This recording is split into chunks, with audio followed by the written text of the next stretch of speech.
Hoy nos acompañan Patricio Carrillo, excomandante general de la Policía y actual ministro del Interior. Vili Navarrete, documentalista, director ejecutivo del Grupo Faro y activista por los derechos humanos. Y desde Medellín, Colombia, se conecta Jorge Melguizo, periodista y gestor cultural. Fue secretario de Cultura durante la alcaldía de Alonso Salazar. Gracias por acompañarnos a Políticamente Correcto. En el programa de hoy queremos ponderar el impulso que el gobierno del presidente Guillermo Lasso ha decidido dar a su política de seguridad, cuyos resultados están en ciernes todavía, frente a otras visiones que desde argumentos cívicos y de rescate social pretenden decirnos que también hay otras formas de derrotar la violencia, en este momento tan delicado para el país. Claudia. Las dos últimas semanas han sido las de mayor presión hacia el régimen por el desborde de la inseguridad en varias ciudades del país.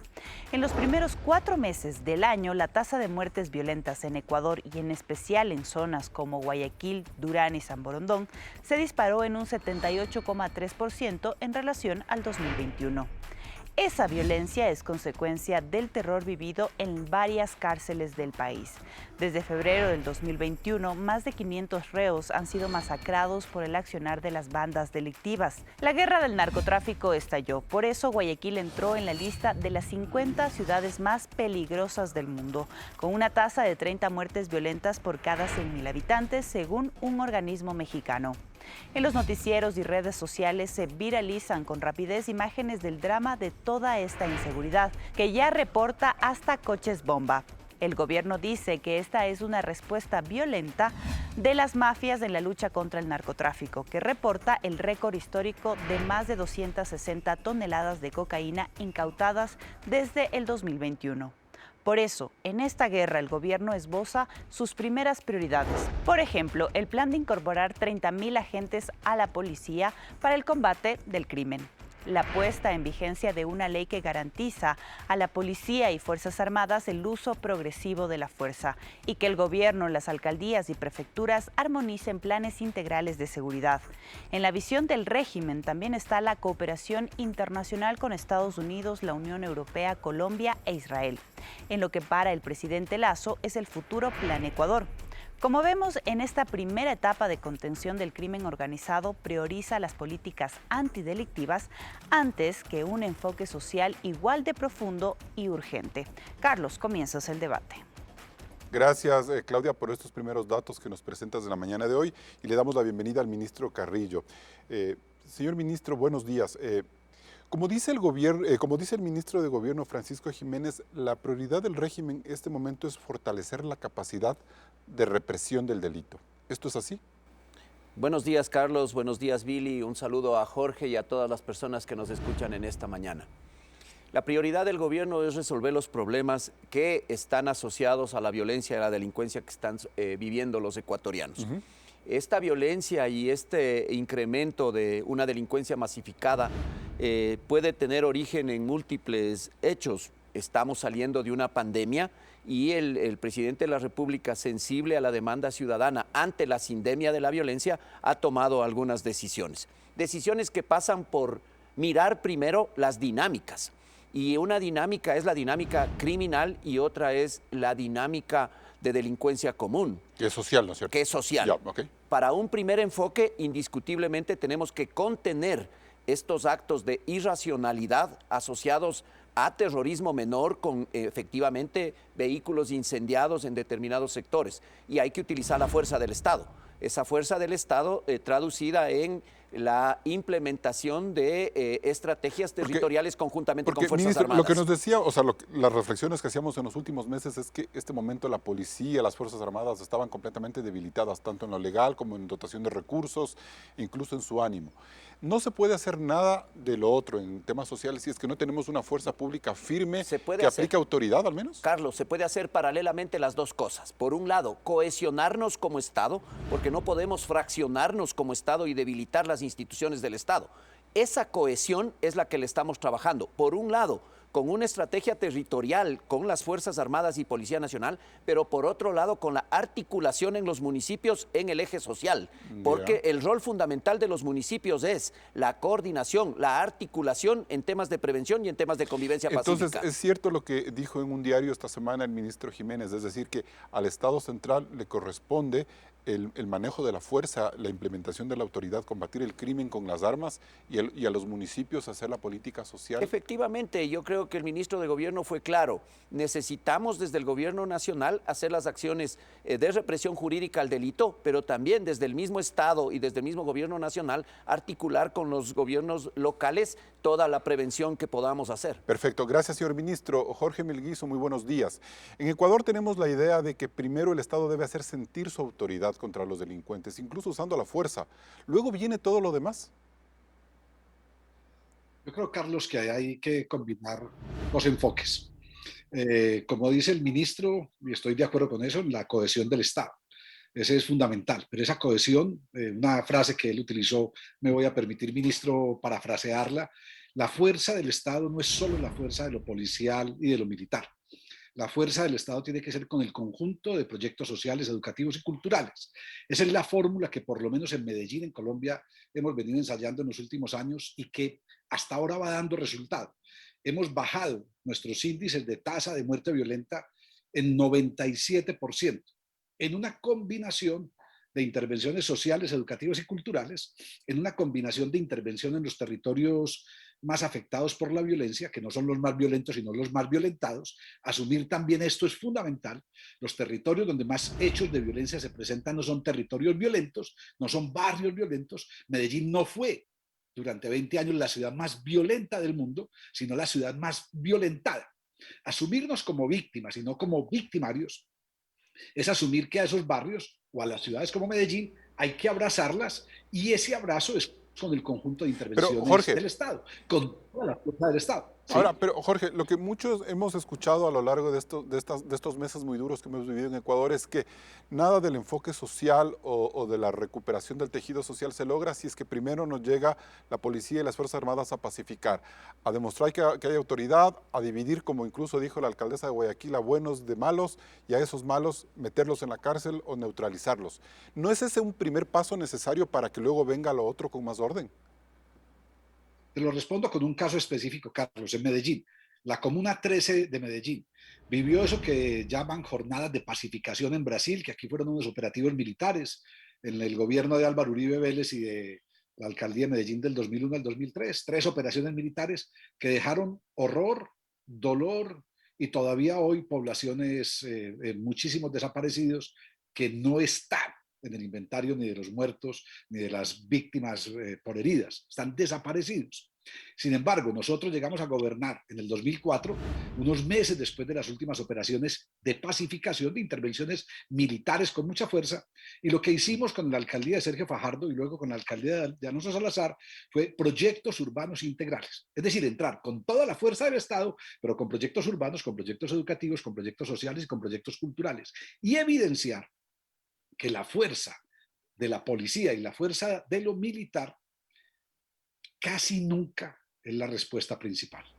Porque como decía el ministro, hay que diferenciar entre eso que llamamos el crimen organizado, incluso miren la paradoja, hablamos de crimen organizado y hablamos de gobiernos desorganizados, nunca decimos el gobierno organizado, hablamos de crimen organizado y un gobierno que trabaja sí, cada uno bien, por su lado. Perfecto. Entonces, nosotros en Medellín ensayamos esa fórmula. Hay que reforzar policía, sí, hay que mejorar policía, sí, luego podemos hablar bien de eso en otro momento. Okay. Pero si no se hacen las intervenciones integrales en los barrios de mayores violencias, pues el esfuerzo será en vano. Muy bien, gracias Jorge por su primera reflexión. Y en ese sentido, Billy Navarrete, ¿el plan que está articulando el gobierno en materia de seguridad es el que necesita Guayaquil, por ejemplo? Bueno, hemos esperado la acción del gobierno en esta materia desde antes, en realidad.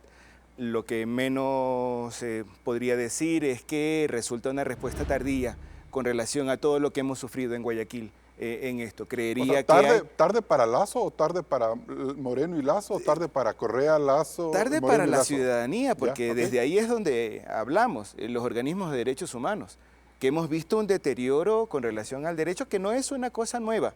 Y eso también habría que considerar. Un periodo entre el 96 y el 2006 que tiene similitudes con el de ahora. Obviamente se han disparado los índices actuales, Pero ahí hay un escenario al que hay que estudiar, porque no es un asunto nuevo.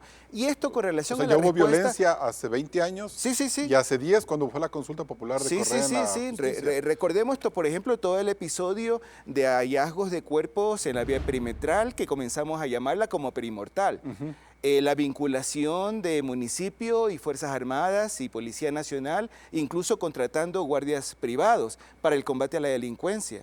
Recordemos el plan Más Seguridad en Guayaquil y todo lo que ocurrió ahí en relación a temas de maltrato a comunidades de la diversidad sexual. O sea, hay cosas que debemos estudiar que nos han pasado ya como sociedad, especialmente en Guayaquil, y que nos deben servir para diseñar una respuesta ahora, porque efectivamente hay factores nuevos. Eso no lo niego. De acuerdo, pero no estamos aprendiendo las lecciones, Billy. No la estamos aprendiendo, porque además nos embarcamos, en el caso del gobierno, a una tarea que no era desconocida. Ya la veníamos viendo. Bien. Y entonces, frente a esto, no hemos hecho la tarea al menos a tiempo. Perfecto. Billy, me voy a un corte comercial y vuelvo con usted enseguida. Estamos en Políticamente Correcto. Recuerde que este programa está en vivo en Radio Suceso 101.7 FM Quito. Vamos a una pausa y volvemos con más del análisis aquí en Ecuavisa. Seguimos en Políticamente Correcto. Billy Navarrete, ¿qué hacemos con este discurso o con esta sensación que empezamos a ver desde Guayaquil de que la sociedad quiere mano dura contra el crimen?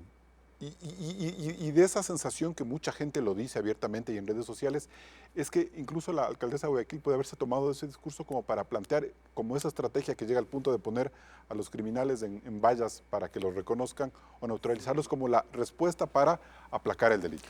Es un sentimiento que viene de la angustia y la desesperación resultado del abandono y la falta de acompañamiento público a lo que se sufre en los barrios, especialmente en las comunidades pobres.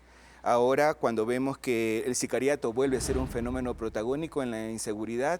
Vuelve, dice usted. Sí, porque ya lo hemos vivido en ese periodo que decía. En el 96, 2006. Sí, sí, sí. Y a inicios en el 2009, 10 también, ¿cierto? Sí, en esto. Incluso el relator para Naciones Unidas para Ejecuciones Extrajudiciales señalaba esta situación que vivíamos en ese entonces y el sicariato. Ya. ¿No? Y la falta de justicia para investigar estos hechos. Pero entonces debemos dejarnos llevar por ese sentimiento de angustia y por ese discurso de quienes nos gobiernan. Es mal consejero la angustia y la desesperación con relación a la política pública. No debemos caer en eso, no debemos llevarnos de los sentimientos de angustia. Y ahora, pero también vemos la sensación que tiene la alcaldesa de Guayaquil y la sociedad guayaquileña de que el gobierno está haciendo poco o ha sido inefectivo en parar esta ola de crímenes que este año ha sido muy alta. ¿Qué hacer frente a eso, Billy? Hay una tarea del municipio que también la ha abandonado.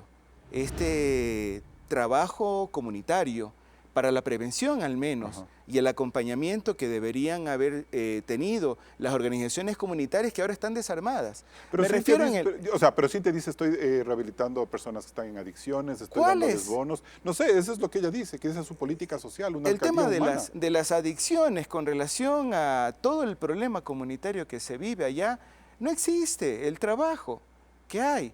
Las pocas atenciones que se le dan a que es un problema gigantesco, de los jóvenes especialmente, resultado de toda la condición de vida, claro.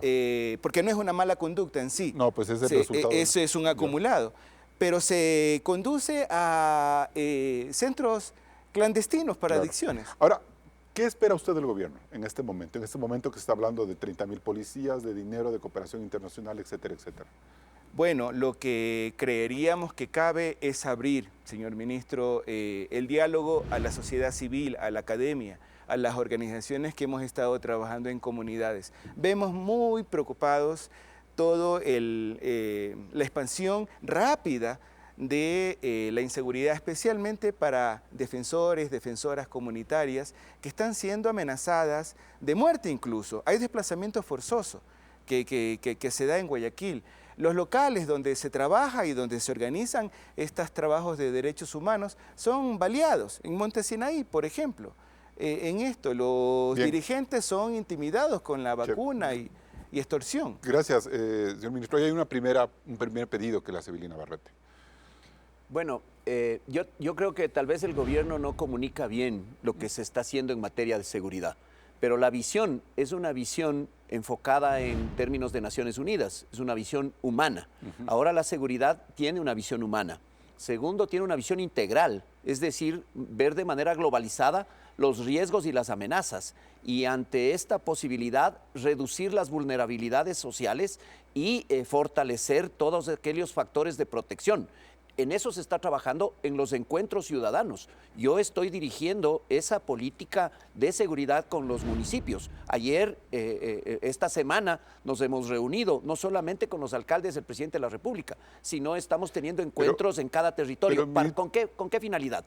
Con que la corresponsabilidad de los municipios en la convivencia pacífica supere esta realidad. Lo que dijo Jorge, estamos trabajando para que cada vez existan menos incivilidades, menos vicios, menos cercanía a las armas y a las drogas en los jóvenes y en los niños, en los grupos vulnerables, y exista más virtud, más arte, más cultura. Pero lo que vemos es que la ciudad más violenta, deporte, que es Guayaquil, tiene un enfrentamiento vivo con el presidente de la República, porque no siente la alcaldesa que no le están solucionando los problemas. Mire, es que ese es un tema de visión. Todavía en el municipio existe esa posición autoritaria de querer imponer únicamente fuerza y esperar que sean. ¿Usted no es partidario de eso? Yo soy partidario de equilibrar. Hay mecanismos, hay un combate indiscutiblemente al crimen organizado que necesita la fuerza del Estado de manera integral, pero también se necesita desde los municipios fortalecer toda esta corresponsabilidad en la convivencia. ¿Qué hacemos cuando nosotros le vemos al presidente de la República en Estados Unidos decir que necesita la cooperación internacional, y me parece que está bien, y dice drones, de equipos, inteligencia, todo, una suerte de plan Colombia, y ha generado mucha preocupación en Ecuador que tengamos un plan Colombia para Ecuador en estas circunstancias, porque eso significa militarizar el país, como ocurrió con el vecino país hace 20 años. Sí, pero también esa militarización con un enfoque hacia las nuevas amenazas, hacia esta guerra asimétrica que existe ahora, especialmente a un mercado ilegal de alta rentabilidad que produce violencia, porque esta violencia criminal está asociada indiscutiblemente al narcotráfico y en los otros mercados ilegales. Pero ¿qué se está planteando? No se está planteando ya vehículos militares de artillería, se están pidiendo vehículos 4x2 flexibles que en la frontera nos den una mejor contención a la posibilidad de que la droga ingrese al país. Ya no estamos pidiendo aviones supersónicos, estamos pidiendo drones que nos permitan en el espacio aéreo y en el espacio jurisdiccional marítimo poder tener una contención. Más inteligencia que prevenga y destruya y también trabajando con Israel para temas de inteligencia, inteligencia criminal, básicamente. Jorge Melguizo, ustedes pasaron por esta discusión, incluso el presidente Lasso evoca ya la suerte del Plan Colombia para Ecuador. ¿Cómo tomar esa realidad? Yo creo que el Plan Colombia tiene más fracasos que éxitos y se derivan básicamente de mantener la ilegalidad de las drogas como política global. Hoy, Colombia, después de 20 años de Plan Colombia, de muchas inversiones de Estados Unidos y muchas inversiones de Colombia que se fueron a la defensa y no a lugares prioritarios de la construcción de un proyecto educativo en el país o de intervención social, esas intervenciones militares han dejado un país con más hectáreas de cultivos de coca, de marihuana, de amapola, y con zonas totalmente dominadas hoy todavía por grupos delincuenciales. El Estado ha perdido la capacidad de control estatal sobre algunos de los territorios colombianos. Incluso no fue capaz nuestro Estado de ocupar las zonas que ocupaba el grupo guerrillero FARC cuando hizo el acuerdo de paz. Santos hizo un acuerdo de paz en La Habana, pero no construyó la paz en estos territorios, y esos territorios hoy están ocupados o por disidencias de las FARC o por el ELN o básicamente por grupos de narcotráfico. ¿Podemos decir que este momento Colombia está viviendo una nueva espiral de violencia por lo que hemos nosotros visto a la distancia, paro armado, estos clanes de narcotráfico y esta mayor cantidad de exportación de droga? ¿Podemos decir que está volviendo ese círculo? Yo creo que hay algo que el ministro dice y que vale para tu pregunta, Carlos, y es, creo que hay una multinacional del crimen y las actuaciones tendrían que ser multinacionales. O sea, creo que Ecuador y Colombia, que tenemos una frontera tan porosa, tan frágil, tan fácil de ser intervenida por los grupos delincuenciales y tan abandonada por los dos estados, tendríamos que actuar de manera conjunta con mucha mayor fuerza, pero no solo Colombia y Ecuador, Colombia y Perú, Colombia y Brasil. O sea, lo que es la frontera nuestra con Brasil es enorme, y hoy los grandes grupos delincuenciales de Brasil dominan. Miren, el asesinato hace unas semanas del fiscal paraguayo en las costas colombianas, en la ciudad de Cartagena, en la isla de Barú, fue un asesinato cometido por delincuentes colombianos de acá de Medellín, contratados. La semana pasada fueron capturados 5 de los 6 responsables materiales del crimen, pero ya se sabe que el autor intelectual es un brasilero de lo que llaman el Comando de Pacificación, el PCC, perdón, el Grupo Delincuencial de Narcotráfico que actúa en Brasil y que tiene sus nexos en Paraguay. Hay una multinacional del crimen con el cartel de Sinaloa en México haciendo mucha presencia hoy en Colombia frente al narcotráfico, y tendríamos que tener medidas también multinacionales. Bien. Hay que entender la complejidad del problema y actuar sobre esa complejidad. Bien, nos vamos a un siguiente corte comercial. Seguimos en Políticamente Correcto. Vamos a una nueva pausa y al volver analizaremos las realidades de Colombia y México, que llevan años luchando contra el crimen organizado. ¿Qué es lo que debemos aprender de ellos? No se desconecte.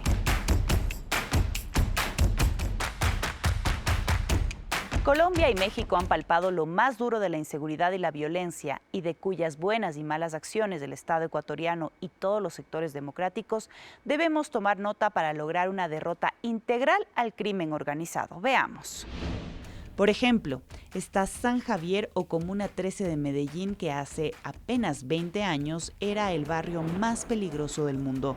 En el horror del narcotráfico y el control de paramilitares y guerrilleros, este lugar fue la cuna del sicariato alentado por Pablo Escobar.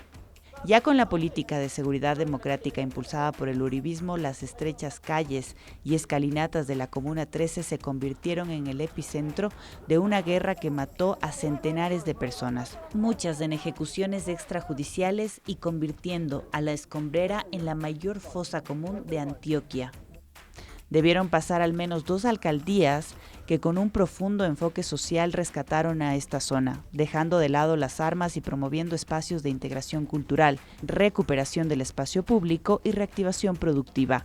Ahora, la Comuna 13 es un sitio de obligada visita turística en Medellín para saber cómo se hacen bien las cosas. Lo mismo se puede decir de la alcaldía de Iztapalapa en la Ciudad de México, que con la adecuada política de recuperación de calles y parques, la gente buena le ha ganado el espacio a los delincuentes, y así bajar los índices de violencia en el país más peligroso del continente. En este sentido, Carlos, ¿qué están haciendo nuestras ciudades para vencer de distinta manera al crimen? Gracias, Claudia, por ese reporte. Jorge Melguizo, ¿qué fue lo que cambió el rostro a Medellín y a la Comuna 13 en particular? Yo creo que hay 3 cosas, Carlos, que funcionan en Iztapalapa, que es una ciudad que acompaño a su alcaldesa Clara Brugada desde hace 3 años y medio y que sirvieron en Medellín. Uno, convencernos de que lo contrario a la inseguridad no es la seguridad. Suena extraño. Lo contrario a la inseguridad es la convivencia. Y la convivencia se construye con proyectos sociales, educativos y culturales. Insisto, hay que mejorar policía, sí, pero eso no es suficiente. Hay que luchar contra la corrupción de la policía, sí, pero eso no es suficiente. Si no llegamos con toda la fuerza del Estado, con proyectos educativos, sociales y culturales, no tendremos ningún resultado. Medellín empezó a mejorar su situación de violencia cuando cambiamos el paradigma, cuando comenzamos a trabajar, como decía Billy, de manera cohesionada entre muchos sectores de la sociedad, organizaciones de la sociedad civil, organizaciones comunitarias, grupos de raperos. Eso fue la gran intervención. Yo nací en la Comuna 13, decía Claudia, yo nací en el barrio San Javier, es mi barrio. Ahí vivió mi madre hasta 12 años, hasta hace 12 años. Mi hijo, cuando tomó la decisión hace 10 años de irse a vivir solo, escogió ese barrio por la transformación que ha vivido. Hoy es el barrio con mayor número de turistas en Medellín, es el barrio más visitado por la potenciación que hemos hecho, Jorge, de los proyectos comunitarios, de los proyectos culturales. Pero cuando ustedes llegaron en la alcaldía de Fajardo y en la alcaldía de Alonso Salazar, ya había pasado, entre comillas, toda la pacificación de Uribe, es decir, ya habían desarticulado a los paramilitares y a las FARC. ¿No cabe eso contar en la historia, como decir, primero se hizo eso para que ustedes lleguen con su obra social? No, porque no se habían desarticulado. Ya. De hecho, hoy se descubren los horrores de la conjunción del Estado con el paramilitarismo. Eso hoy, los falsos positivos, 6.402 casos documentados en todo el país de jóvenes asesinados por el ejército colombiano, para mostrar resultados positivos. La connivencia del Estado colombiano, no solo de las Fuerzas Armadas, del Estado colombiano con los grupos paramilitares de derecha, ha causado parte de ese horror. Creo que cuando desarticulamos formas culturales de entender nuestras violencias, cuando asumimos que la transformación tiene que ser una transformación cultural de nuestras sociedades, porque ahí sí estoy de acuerdo con el ministro cuando decía, ahora, el problema no es solo del gobierno, el problema no es solo del Estado, cómo nosotros, la ciudadanía, nos convertimos también en actores protagonistas de esa transformación cultural para Gracias. desarticular la violencia como forma de actuación. Gracias, Jorge. Ministro Carrillo, hay un tema fundamental que plantea Jorge, ¿no? ¿Qué garantías tenemos de que tenemos una policía que no está manchada por el narcotráfico? ¿Y qué está haciendo usted para depurar eso? Mire, yo creo que la transparencia es un mecanismo fundamental para alcanzar esa cultura de paz que todo el mundo anhela. Hay que empezar con procesos indiscutiblemente de depuración. Hay que ejercer los controles. Pero eso lo hemos visto, en el relato del gobierno no hemos visto que esa sea una prioridad. Estamos hablando de armas, es una prioridad, de meter más policías, pero no nos decimos, a ver, nuestra prioridad es que tenemos que depurar lo que está ocurriendo en la policía. No, Carlos, en primer lugar, la policía del Ecuador es una de las policías fortalecidas en estos conceptos. Primero, una policía comunitaria especializada desde el año 2000, que viene trabajando en la resolución de conflictos con los ciudadanos, a diferencia de estas policías que se autodenominan pacificadoras, pero que ingresan con violencia a las favelas, por ejemplo, en Brasil, o que en Medellín trabajaron así.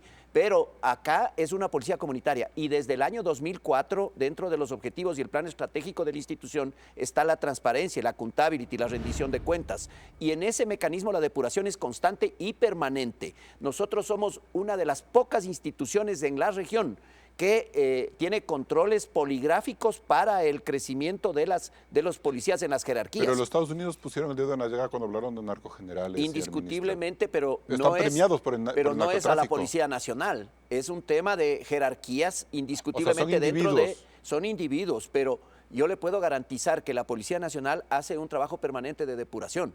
Y esos conceptos que puso el embajador en determinado momento eran porque en la práctica se estaba perdiendo también la confianza, no solamente al interior, sino la confianza internacional. Y no se puede trabajar en temas de combatir la inseguridad, no se puede desconocer dos variables. Primero, la necesidad de la cooperación internacional y la confianza con los organismos internacionales. Y segundo, este es un tema de economía también. Y hay que transparentar la economía, porque muchas ciudades tienen una violencia oculta, pero también sobre la base de una economía subterránea que es con la que sobreviven. ¿Y eso no se soluciona fácilmente? Esos son temas que ya merecen capacidades estratégicas del Estado, como la capacidad de inteligencia en cuanto a los mecanismos que la sociedad cuente para poder identificarlos a tiempo. Antes de irme con Billy Navarrete, me gustaría, Jorge, que usted me respondiera muy brevemente, por favor. ¿Todavía Medellín tiene este problema de economías ocultas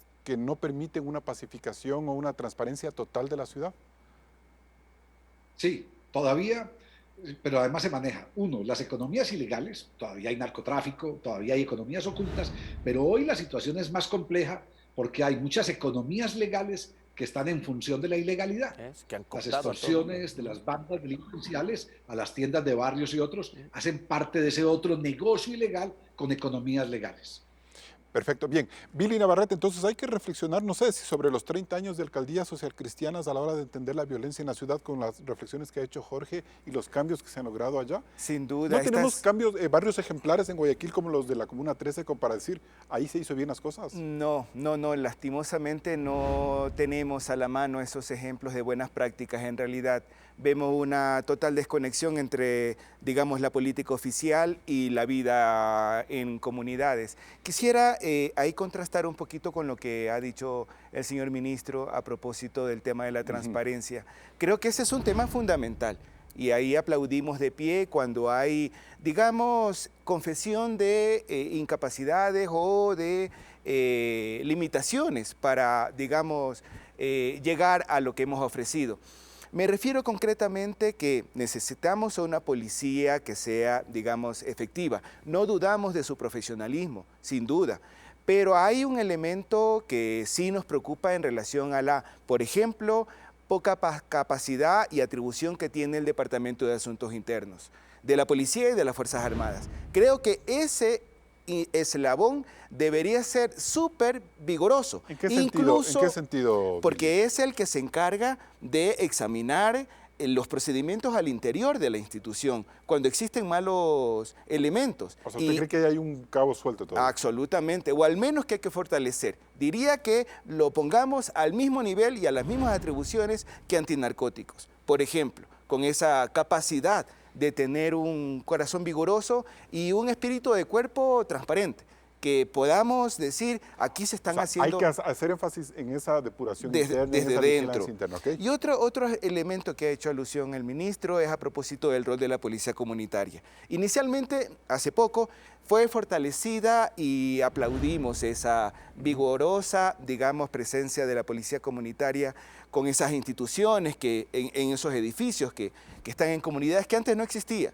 En realidad, hubo una muy buena... cercana. Sí, pero finalmente lo que tenemos acá es unos promotores de la delación, de la expiación. Y eso no nos conviene porque vemos al líder o lideresa comunitaria como un enemigo, como alguien que delata. Hablemos de eso el próximo bloque, ¿le Un parece? informante que debilita el rol de los defensores y defensoras. Me voy a un siguiente corte comercial y volvemos con ese tema aquí en Políticamente Correcto. Luego del corte toparemos un tema realmente desgarrador, cómo los niños y adolescentes no tienen más oportunidades que caer en el mundo de las drogas y la delincuencia. Siga en Políticamente Correcto. Una de las imágenes más lacerantes sobre el desborde de la violencia en varias ciudades del Ecuador ha circulado por redes sociales en los últimos días. Se trata de niños de no más de 8 años que simulan usar armas y bailan mientras beben licor en plena vía pública y a la vista y paciencia de la gente mayor. Más allá de la indignación general, vemos que los gobiernos nacional y seccionales se quedan cortos a la hora de frenar todo este daño social. Y cuando vemos que en el pasado ha existido interés por pacificar bandas delictivas como los Latin Kings o los Nietas, la reciente edición de la revista Vistazo nos revela que esos acuerdos derivaron en oprobiosos pactos políticos que permitieron que el crimen organizado penetre en el Estado y opere desde ahí. Esta es una de las explicaciones de por qué hay bandas en Ecuador como los Choneros o los Lobos que están a punto de convertirse en carteles autónomos. Carlos, continúas. Bien, Vili Navarrete, lo que hemos visto con esta imagen del niño tan oprobiosa y dolorosa demuestra que comunitariamente no estamos haciendo nada. No, ni el Estado ni los gobiernos locales. Sí, hay un abandono que, digamos, es el escenario donde ocurren esto que hemos visto y que no debemos de permitir naturalizarlo. Es lo primero que deberíamos erradicar, hacer que esto ocurra y ser indiferentes. En ese sentido, creemos que es indispensable focalizar, como lo ha dicho Jorge a propósito del ejemplo en Medellín, de la Comuna 13, volver a un sector como una buena práctica donde todos los esfuerzos se focalicen y recuperar, porque los hemos perdido, a estas comunidades. Poder generar, por ejemplo, en el noroeste actualmente existe un proceso de articulación de organizaciones y ofrecemos tanto al municipio como al gobierno central focalizar todos los esfuerzos también con la academia para lograr ahí una experiencia. Lo que hemos visto también es que cuando se ha hablado de diálogo de paz en el pasado, como pasó con los Nietas y los Latin Kings, hemos visto que más bien han cooptado como bases políticas y han comenzado a tiranizar el Estado. Entonces, tampoco es que hablar de esas pacificaciones es muy santo. ¿Qué está pasando ahí? Lo que hay que hacer es ver esto como un proceso. No hay finales felices, no hay finales únicos, ni una sola respuesta. Son acompañamientos que se tienen que durar de forma extendida, pero son los que ofrecen respuestas más integrales. No cabe solamente una mirada securitista acá. Bien, Patricio Carrillo, señor ministro, la prioridad en este momento es mirar, por ejemplo, como política, de una manera política, trabajar de las bandas narcotraficantes como para llegar a acuerdos, pacificación, ponerles al mismo nivel de un diálogo. ¿Es correcto o no? Sí, yo creo que la prioridad que tiene el gobierno nacional es resolver esta demanda ciudadana de inseguridad.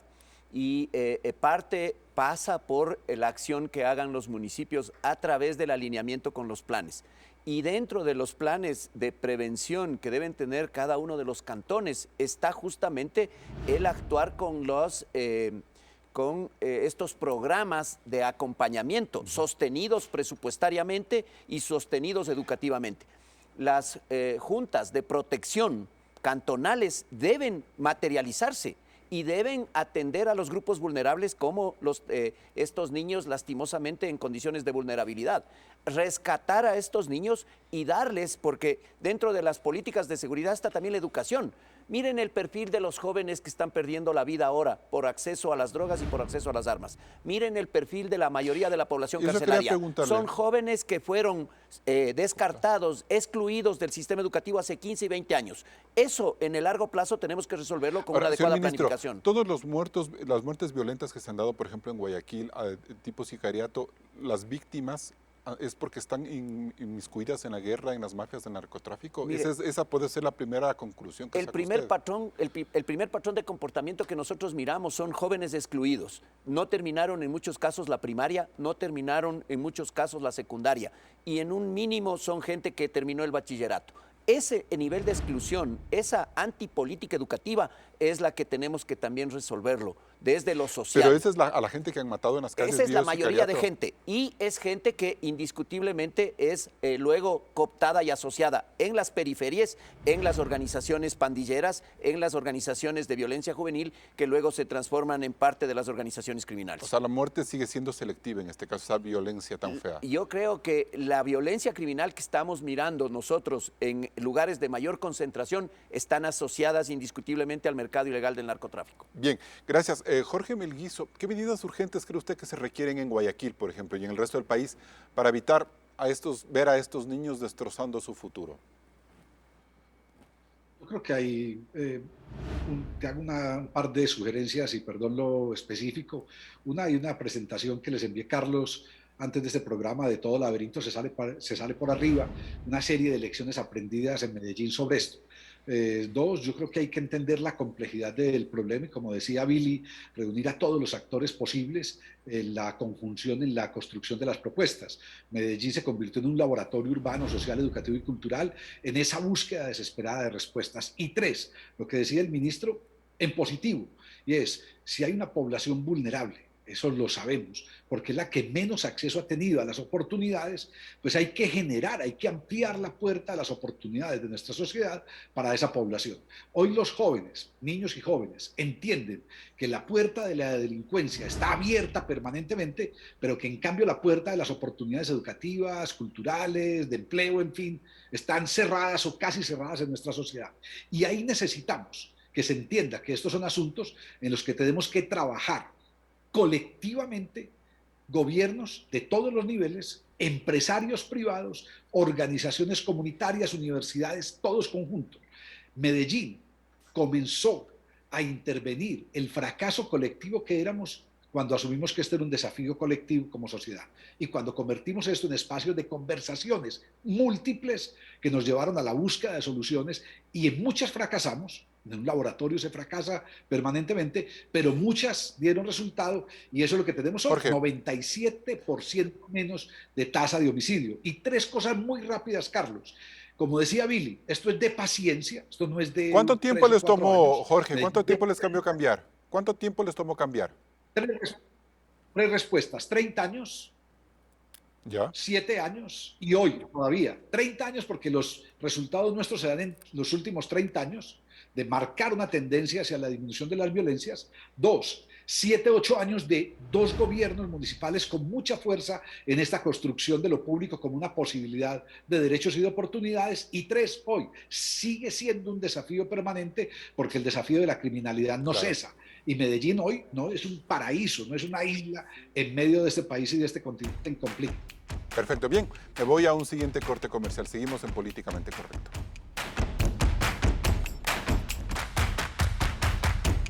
Entramos en etapa de conclusiones. Jorge Melguizo, ¿es políticamente correcto suponer que solo la mano dura vence la inseguridad y el crimen organizado? No, no es políticamente correcto, pero ni siquiera es éticamente correcto. Es un camino equivocado. Hay que intervenir con políticas territoriales y con políticas poblacionales en los barrios que han sido víctimas de las mayores violencias y que son además los barrios de mayor pobreza. Eso es lo que hemos hecho en Medellín y lo que estamos haciendo desde hace unos años y que está dando resultado. Billy Navarrete. Sí, creería que la diversidad de esfuerzos son los que nos pueden dar una respuesta duradera a este problema de la criminalidad. Juntémonos. Patricio Carrillo, su conclusión. Yo creo que lo políticamente correcto es la cohesión social. Trabajar juntos, este no es un problema de los ciudadanos ni de las instituciones, este es un problema del Estado ecuatoriano y lo tenemos que resolver unidos. La Asamblea Nacional con las reformas que sean necesarias, la Administración de Justicia con una eficiencia y una respuesta adecuada a los ciudadanos y el Ejecutivo indiscutiblemente fortaleciendo las políticas públicas.